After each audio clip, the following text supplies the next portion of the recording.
حضرت مولانا مظفر حسین کاندھلوی، عجیب انسان اللہ نے پیدا کیا تھا. وہ ایک مرتبہ اپنے ایک ساتھی کے ساتھ کاندھلے سے پیدل سفر کر رہے تھے، دہلی جا رہے تھے. تو راستے میں مغرب کی نماز کا وقت آیا تو دیکھا کہ کوئی نماز پڑھنے کی جگہ ملے. تو ایک بستی تھی، وہاں پر دیکھا تو ایک مسجد تو ہے بالکل ویران پڑی ہوئی ہے، گرد غبار میں اٹی ہوئی ہے. تو وہاں انہوں نے کہا چلو یہاں نماز پڑھتے ہیں. نماز پڑھنے کے لیے وہاں داخل ہوئے. کوئی آدمی نہ آدمزاد اذان دی تو اذان کے اوپر بھی کوئی چل کے نہیں آیا مسجد میں. حضرت نے اس کے اوپر جھاڑو دی، گرد و غبار ہٹایا، اذان وہ پھر جو ساتھی تھے ان کے ساتھ مل کے جماعت کی.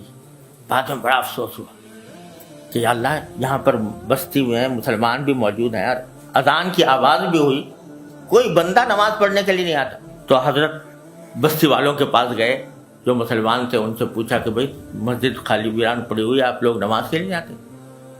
کہا جی بات اصل میں یہ ہے کہ ہمارے جو گاؤں کے جو نواب صاحب ہیں وہ الناس ولا دین ملوکہم، تو وہ نماز سے بالکل بے پرواہ ہیں، دین سے غافل ہیں اور آتے نہیں. اگر وہ آنا شروع کر دیں تو ساری بستی نماز کو آ جائے گا.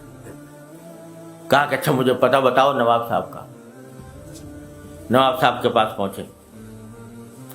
نواب صاحب سے کہا کہ بھائی آپ مسلمان ہو، مسجد ویران پڑی ہے، اگر آپ جایا کرو مسجد میں تو نماز بھی ہو جائے گی، آپ کو سارے انسانوں کا ثواب آپ کو ملے گا. تو حضرت کی باتوں میں اخلاص تو تھا، طبیعت پہ کچھ اثر تو ہوا. کہنے لگا کہ مولانا نماز پڑھنے کا تو میں چلا جاؤں مگر 2 کام ایسے ہیں میں چھوڑ نہیں سکتا. کیا کام ہے؟ کہ ایک تو یہ کہ میں شراب پیتا ہوں اور میرے پاس فاحشہ عورتیں آتی ہیں، اور دوسری بات یہ کہ میں وضو نہیں کر سکتا، وضو میرے بس سے باہر. تو اس لیے نماز کیسے پڑھوں بغیر وضو؟ حضرت نے فرمایا کہ اچھا تو ایسا کرو، آپ ایک بات کا وعدہ کر لو. یعنی کیا؟ کہ بغیر وضو کے پڑھ لیا کرو نماز، بغیر وضو کے نماز پڑھ لیا کرو، لیکن وعدہ کر لو کہ نماز آپ جاؤ جو بغیر وضو کے پڑھو گے دوسرے لوگ دیکھ کے بھی آ جائیں. بغیر وضو کے نماز کیسے؟ کہا کہ میں کہہ رہا ہوں بغیر وضو کے پڑھو. تو اس نے کہا اچھا یہ تو میں کر لوں گا، لیکن بغیر وضو کے میرے سے میں آ جانا. کیسے؟ آپ سمجھ میں آئے نہ آئے آپ مجھ سے وعدہ کر لو بغیر وضو کے پڑھنا. اور جہاں تک وہ اور باتوں کا تعلق ہے وہ تم گھر میں جو کچھ کرتے ہو کرا کرو، لیکن نماز کو آ جائے گا، وعدہ کرو. اب اس کے بعد کوئی راستہ نہیں تھا. اس نے کہا جی اچھا وعدہ کرتا ہوں، کل ظہر کے وقت سے نماز کو جاؤں. حضرت وہاں سے اٹھے، دوبارہ مسجد میں گئے، 2 رکعتیں پڑھی، سجدے میں گرے، خوب روئے، خوب روئے اور رو کے دعا مانگی کہ اللہ میں یہاں تک تو لے آیا، اب وضو کرانا آپ کا کام. یہ کہہ کر اگلے دن ظہر کا وقت آیا تو نواب صاحب کو وعدہ یاد آیا. جب جانے لگے تو دل نے یہ کہا کہ خدا کے بندے پہلے دن تو جا رہا ہے نماز پڑھنے کے لیے تو آج تو وضو کر لے. آپ وضو کیا تو غسل کر لے.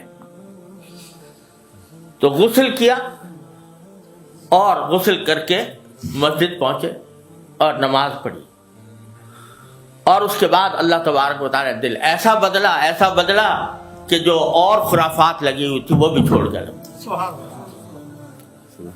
اب اگر کوئی پوچھے کہ بھائی مولانا مظفر حسین صاحب نے اس کو کہہ دیا کہ بغیر وضو کے نماز پڑھ لے، تو کتابوں میں تو یہ لکھا ہے کہ بغیر وضو کے اگر تہاوناً نماز پڑھے تو آدمی کافر ہو جاتا.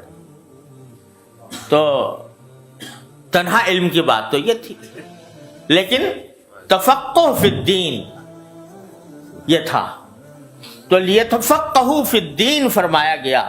تو فرمایا کہ ہمارا کام، ہم طالب علموں کا کام صرف حروف و نقوش کا علم حاصل کرنا نہیں ہے، دین کی سمجھ حاصل کرنا ہے.